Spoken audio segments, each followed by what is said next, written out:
Mis crímenes no eran solamente para sacar un beneficio económico, sino que estaba motivado por un momento de frenesí erótico que me conducía a matar para satisfacer mis irrefrenables deseos. La confesión minuciosa y sin emoción de Carl Fritz Hartmann ante el tribunal dejó estupefacta a la sala.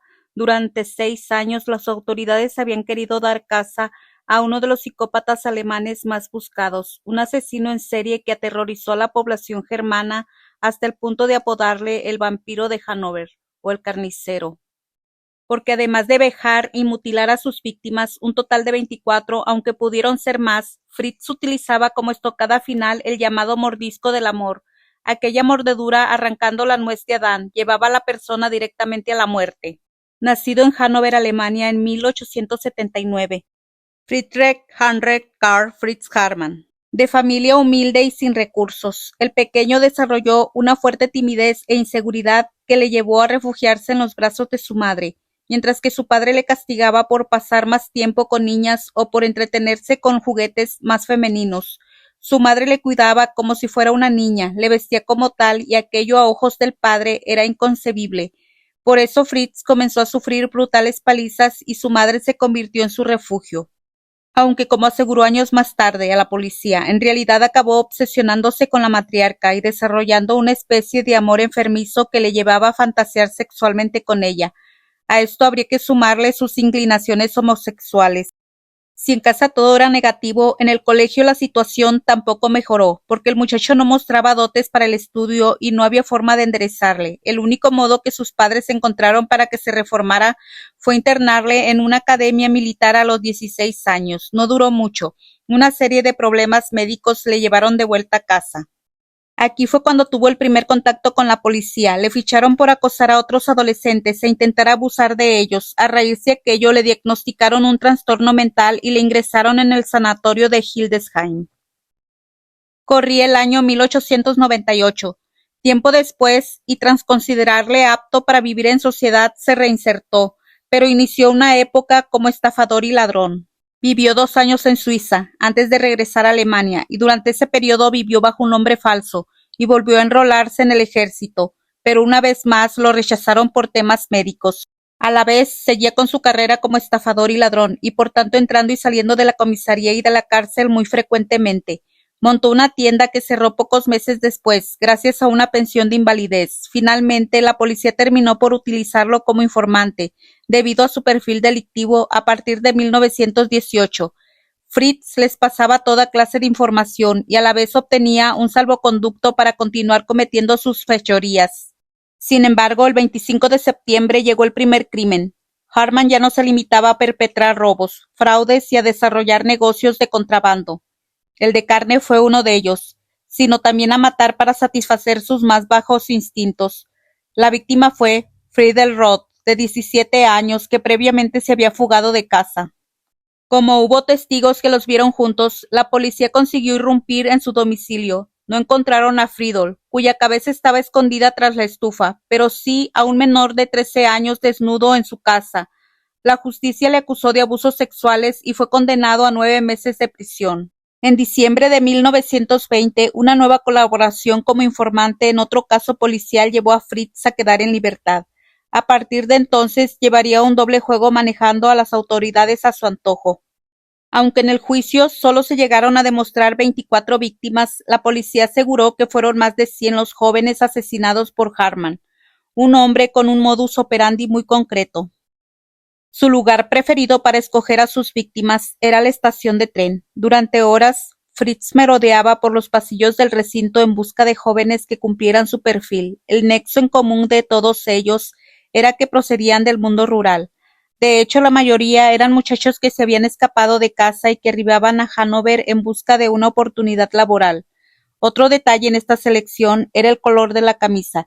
Tenía que gustarle. Después se les acercaba con la excusa de ser inspector de policía y de llevarles a comisaría para su identificación. Ellos, asustados e intranquilos, pedían clemencia y ayuda. Fritz, por su parte, se mostraba compasivo, accediendo a ayudarles y a ofrecerles alojamiento y trabajo. Así era como conseguía conducirlos hasta su domicilio en la calle Ruth Raiho. Una vez dentro, les drogaba preparándoles algo de comer y beber. no tardaban en caer fulminados por los narcóticos. Aprovechándose del estado de inconsciencia y de la incapacidad de las víctimas para defenderse, Fritz perpetraba toda clase de golpes, vejaciones y abusos sexuales, para después mordisquear el cuello, succionando la carótida. Su fantasía era beber la sangre que emanaba de la herida mientras seguía con las mutilaciones. De hecho, su golpe final era el llamado mordisco del amor, es decir, dentelleaba la nuez de Adán hasta extirparla del cuerpo. Tras desmembrar los cuerpos, terminaba por arrojarlos al río Leine. Aunque hubo una teoría que circuló en aquella época y que jamás pudo demostrarse, Fritz podría haber comerciado con la carne de sus víctimas en el mercado negro, y es que parece ser que nadie supo jamás la procedencia de dicho alimento. Años más tarde, concretamente el 17 de mayo de 1924, comenzaron a encontrarse restos de cráneos en el citado río y la ciudad alemana entró en pánico, sobre todo cuando trascendió que dichos restos pertenecían a jóvenes de hasta 20 años que habían sido descuartizados y asesinados salvajemente. La presión social era muy grande. En aquel momento había más de 600 niños desaparecidos y el rumor de la posible venta de carne humana disparaba todas las alarmas. La policía empezó a investigar. Vaciaron gran parte del río Leine y se toparon con huesos humanos de unos 22 cuerpos distintos. Preguntaron a su fiel informante Fritz, pero este les daba pistas falsas, lo que llevó a las autoridades a poner el ojo en su colaborador. Tras realizarle un seguimiento y corroborar que estaba intentando engañar a un niño que vagabundeaba por la estación de tren, los agentes procedieron a su detención y al registro de su domicilio. En la casa se encontraron multitud de objetos de las víctimas, así como manchas de sangre en la pared. Parecía que había pruebas suficientes para acusarlo de secuestro y asesinato, pero faltaba su confesión. Esta llegaba durante el interrogatorio. Fritz confesó haber asesinado entre 50 y 70 jóvenes durante los últimos 6 años e incluso dio detalles de sus nombres y circunstancias personales. La mayoría eran chicos fugados de sus casas. La prensa alemana le bautizó como el vampiro o el carnicero de Hannover, y la expectación era máxima por ver cómo se desarrollaría el juicio.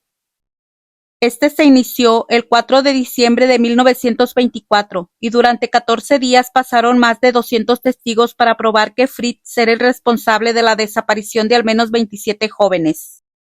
Solamente pudieron probarse 24, debido a las evidencias físicas halladas en su domicilio. Durante su declaración, el acusado relató con pelos y señales cada uno de los crímenes. Incluso ironizó cuando el abogado general Wilde le preguntó si había matado a más personas. ¿Cómo quiere que lo sepa? Usted dice 24. Pongamos entonces 24. Puede que sean más, puede que sean menos, dijo.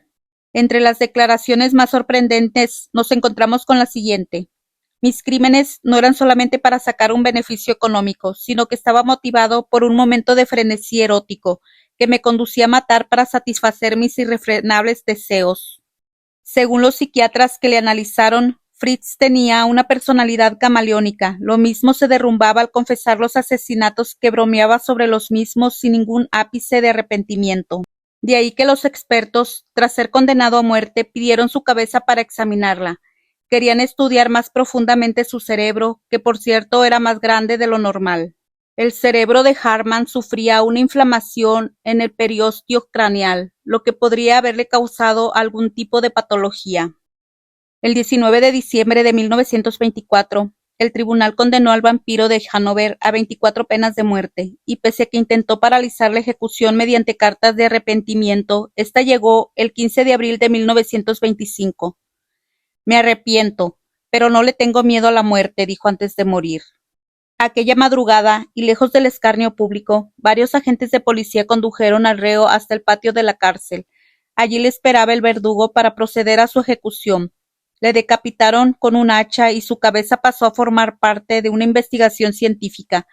Al resto del cuerpo de Fritz le dieron sepultura bajo una lápida que reza el siguiente epitafio: aquí yace el exterminador.